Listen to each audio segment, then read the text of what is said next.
Oke, balik lagi di Julian Educraft. Hari ini saya mau membahas beberapa materi, khususnya dari SMP kelas 1 matematika ya. Saat ini masih matematika saja karena memang untuk membantu pemerintah biar kalian bisa tetap belajar di rumah, oke? Study from home gitu ya. Hashtagnya sekarang biasanya SFH gitu ya, atau di rumah aja gitu ya. Oke, saya akan coba mengulas sedikit lagi dari materi SMP Matematika kelas 1 untuk yang semester 2 saja ya. Karena memang ini kan lagi semester 2 berjalan ya. Maka saya akan coba membahas itu semua ya. Oke, saya akan bahas pertama tentang perbandingan. Oke, kita belajar tentang perbandingan.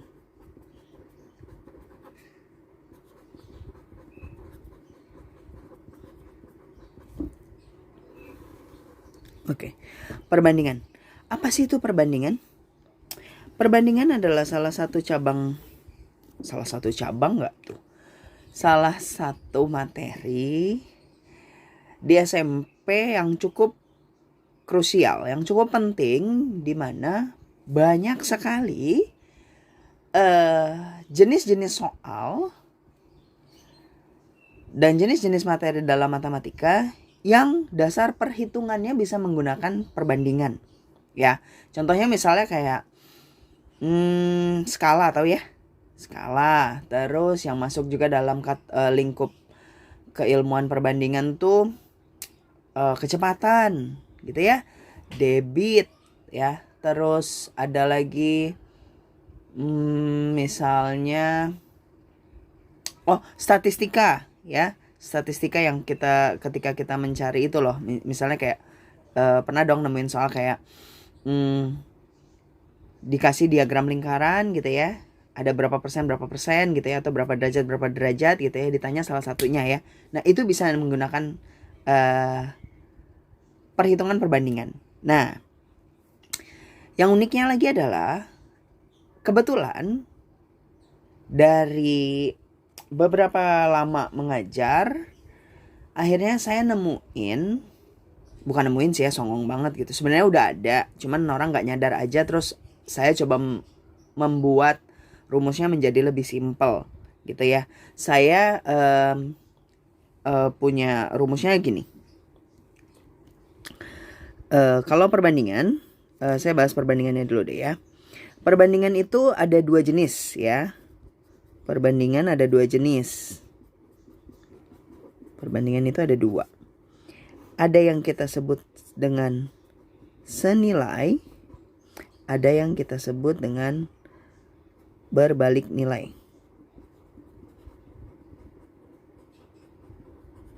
Gitu ya. Nah, kalau senilai dan berbalik nilai, ciri-cirinya gini. Saya suka nulisnya gini. 1 naik, yang lain naik. Gitu ya. Kalau dia berbalik nilai, 1 naik, yang lain turun. Nah, maksudnya apa? Nah, kalau 1 naik, yang lain naik, gini misalnya. Ya, perbandingan senilai itu misalnya gini. Kita beli permen nih, gitu ya. 1 permen 1.000. Kalau 5 permen berapa? Dapat pasti 5.000 dong ya. Nah, jadi misalnya gitu ya. 1 permen 1.000. Kalau 5 permen berapa? Ya pasti 5.000 ya. Dapat dari mana? Ya karena 1 permennya 1.000, kalau ada 5 ya 5 kali 1.000 ya. Oke, jadi 5.000. Nah, ini yang saya maksud nih. 1 dan 5 ya. Ini kan dia naik nih. Ya, jumlahnya meningkat gitu ya. Nah, Ternyata makin kita beli banyak, makin kita banyak beli permen, berarti harganya juga makin mahal kan. Nah ini yang aku maksud nih. 1 ke 5 kan naik, 1000 ke 5000 juga naik ya. Nah keduanya naik, maka ini perbandingannya senilai. Oke, kalau berbalik nilai, misalnya kayak gini. Misalnya, misalnya kalau 2 orang pekerja selesai 10 hari, gitu ya. Berarti kalau 4 orang pekerja, berapa hari? Logikanya gini, berapa hari gitu ya? Logikanya, kalau orangnya sedikit, kerjanya lebih lama ya. Tapi kalau orangnya banyak, kerjanya lebih cepat. Makanya gimana? Nah, berarti ini harinya akan lebih cepat nih. Ya. Berarti harinya jadi 5 hari ya. Gitu ya. Logikanya ya. Kalau 2 orang 10 hari, kalau 4 orang ya pasti 5 hari selesai. Gitu. Oh ya? Iya. Karena yang kalau misalnya itu loh pepatah apa tuh namanya? Pepatahnya. Lupa lah. Pokoknya yang istilahnya dia kalau dikerjain bareng-bareng, berat sama dipikul, ringan sama dijinjing gitu ya. Jadi maksudnya ya kalau misalnya kita ngerjain rame-rame ya pasti bisa cepat selesai gitu ya. Oke, nah kita masuk ke rumusnya nih. Nah kalau senilai sama berbalik nilai, rumusnya tinggal dibalik aja, namanya aja berbalik gitu ya. Nah saya menyimpulkannya gini, kalau dia senilai, rumusnya cukup yang ditanya per yang diketahui dikali data. Dah, ini aja simpel rumusnya. Ya, rumus nilai itu yang ditanya per yang diketahui kali data. Terus kalau berbalik nilai gimana? Ya kalau berbalik nilai tinggal ininya dibalik aja. Yang diketahui per yang ditanya dikali data. Oke?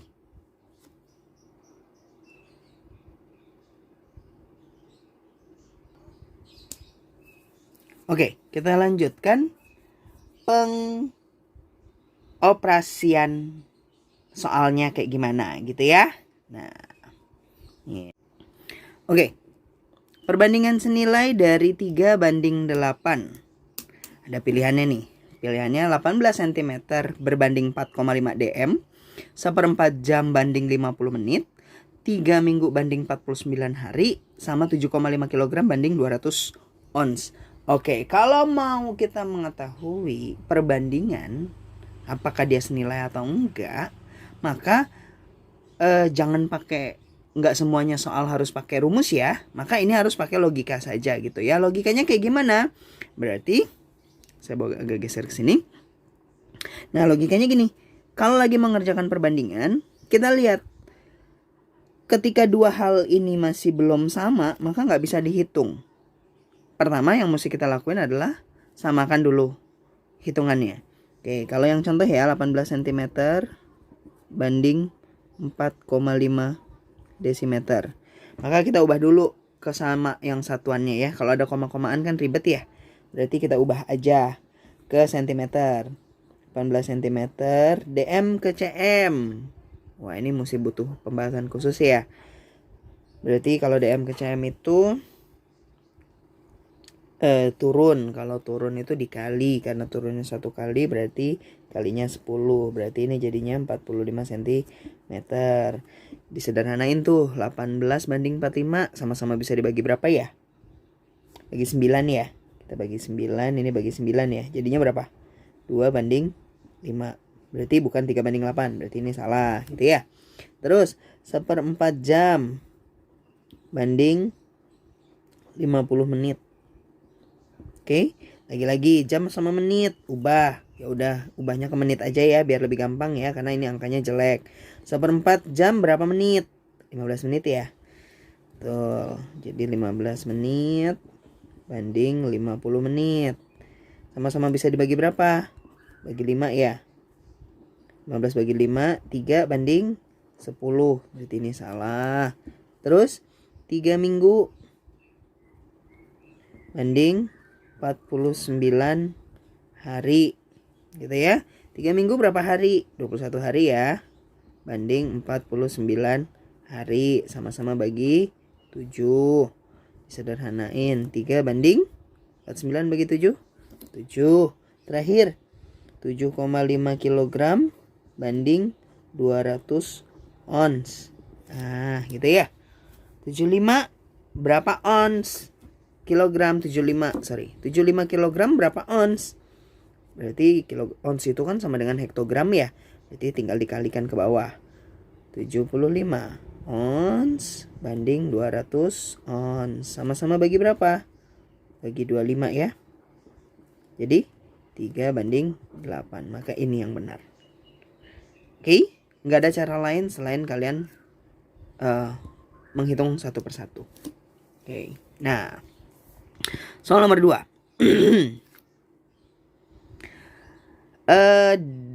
Ini tentang uang nih ya. Biasanya anak-anak kalau misalnya uang aja demen banget nih ya. Oke, uang. D banding T 4 banding 7. Kalau jumlah uang mereka itu 550.000, selisihnya berapa?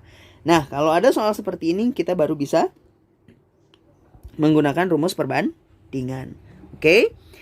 Nah, untuk mengetahui ini perbandingannya senilai atau berbalik nilai, kita mesti identifikasi dulu ya. Oke. Nah, kira-kira gini. Kalau jumlah uangnya mereka 550, selisihnya lebih kecil apa lebih besar dari 550? Otomatis pasti lebih kecil ya. Karena kan selisih, yang satu dijumlahin, yang satu diselisihin.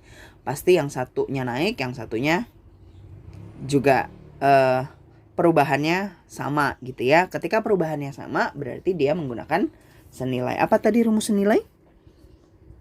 Ditanya per diketahui kali data. Nah, gimana nih caranya? Apa sih yang ditanya? Yang ditanya akan selisih ya.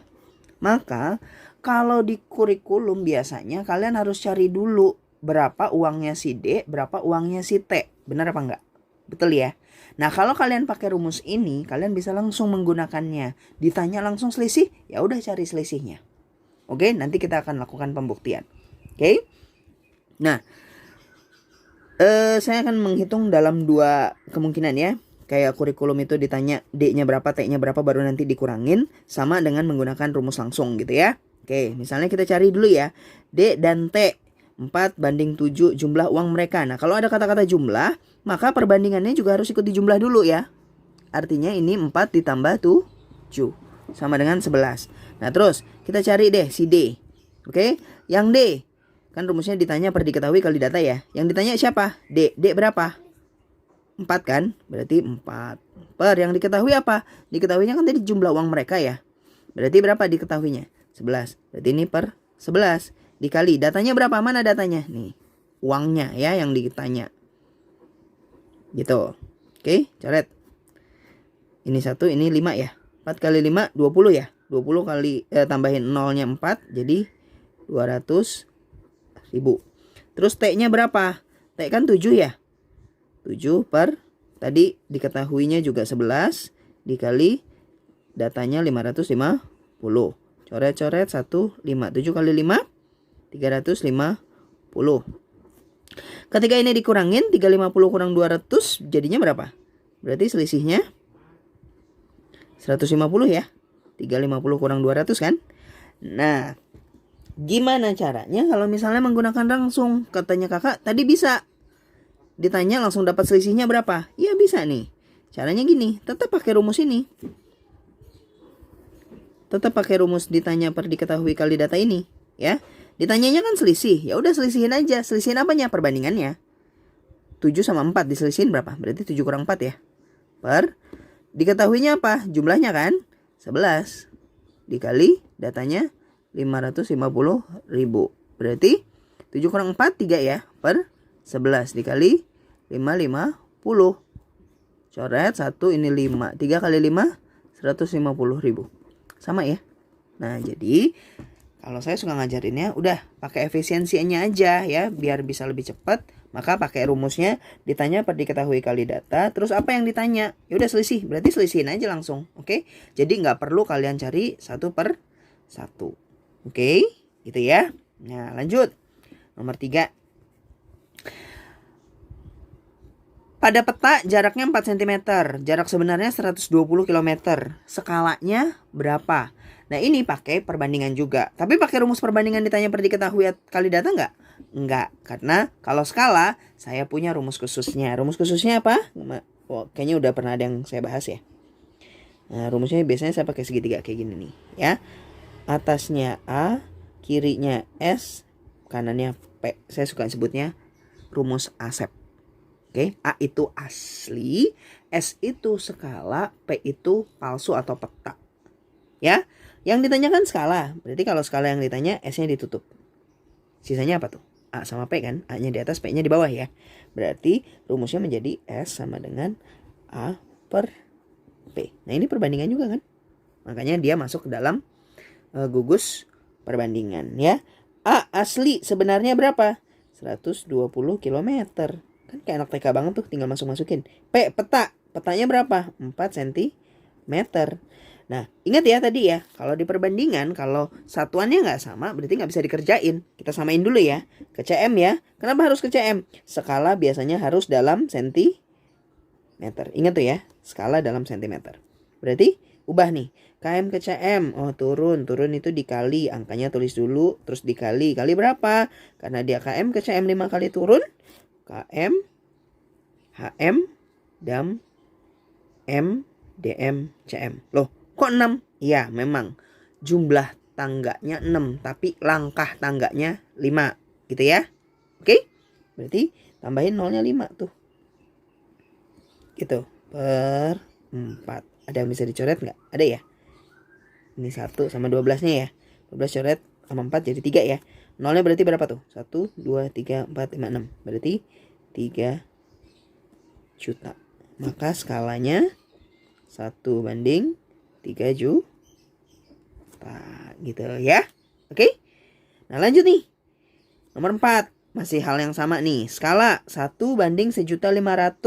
Di petanya 6 cm. Berapa sih jarak sebenarnya? Maka tetap pakai rumus ini. Oke? Nah, sebenarnya itu asli kan kalau di simbol ini ya. Berarti A-nya ditutup. Sisanya apa? S sama P ya. Kalau dia di bawah, sama-sama di bawah kayak begitu, maka rumusnya nggak dibagi. Jadi A sama dengan S tapi dikali P. S-nya berapa? S itu sebenarnya. S-nya itu skala. Skalanya berapa? 1.500.000. Kak, itu kan ada 1:, nggak usah. Kita pakai angka belakangnya saja ya. Dikali P-nya petanya 6. Jadi 15 kali 6, 90 ya. Nolnya ada berapa tuh? 5 lagi ya. Nah, 9 juta apa nih? Nah, ini sentimeter. Tadi saya bilang ya, skala kan sentimeter, petanya juga sentimeter. Kalau dikalikan berarti sama-sama sentimeter. Nah, biasanya kalau nolnya banyak kayak begini, diubahnya kalau nggak ke meter, ke kilometer. Kalau asli ya, jarak ya. Kalau jarak kota udah pasti kilometer lah ya. Maka ubah ke kilometer. CM ke kilometer, CM ke KM naik. Naik itu dibagi. Dibagi berapa? Karena naiknya 5, berarti nolnya 5. Gitu ya. Coret 1, 2, 3, 4, 5. Berarti sisanya 90 km. Gitu ya. Oke. Lanjut. Nomor 5. Nah, nomor 5 nih. Jadi ada suatu pabrik mengerjakan sepatu ya. Pengerjaannya dalam hari. Nah, dia bilang gini. Kalau sepatunya 60, selesai dalam 24 hari. Nih, 60 selesai 24 hari. Kalau 75 berapa hari selesai? Nah, ini yang saya bilang lagi. Kita coba identifikasi, gitu ya. Oke, ini tidak menyangkut dengan jumlah orang, tapi jumlah barangnya. Kamu harus bisa analisa di sini. Oke, kalau sepatunya dia 60, selesai dalam 24 hari. Kalau sepatunya 75, lebih banyak apa lebih sedikit benda yang mau kita buat? lebih banyak ya. Kalau lebih banyak dengan orang yang sama, kan asumsinya nggak ada orangnya nih. Maksudnya bukan nggak ada orangnya, orangnya nggak diperhitungkan. Orangnya kan nggak diperhitungkan. Nah, berarti caranya,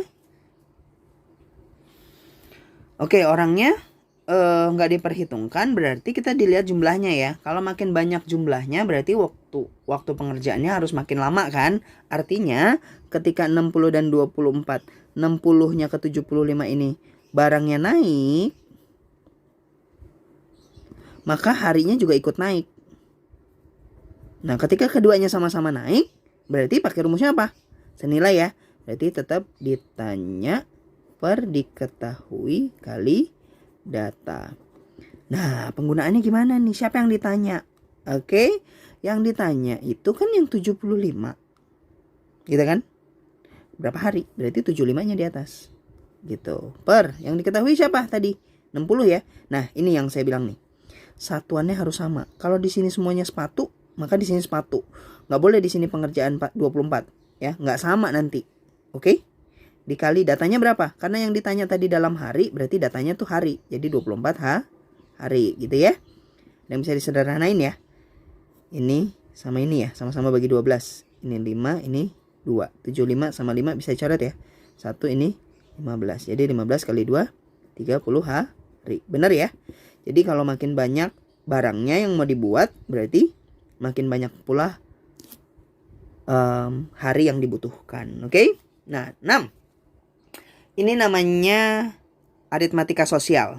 Oke? Saya bahas 6 sampai 9 nanti karena akan saya bahas terpisah materinya ya. Oke? Terima kasih, jangan lupa subscribe, like, comment, and share buat teman-teman kalian juga, biar teman-teman kalian bisa merasakan manfaat matematika yang lebih mudah dari biasanya. Bye, sampai ketemu lagi.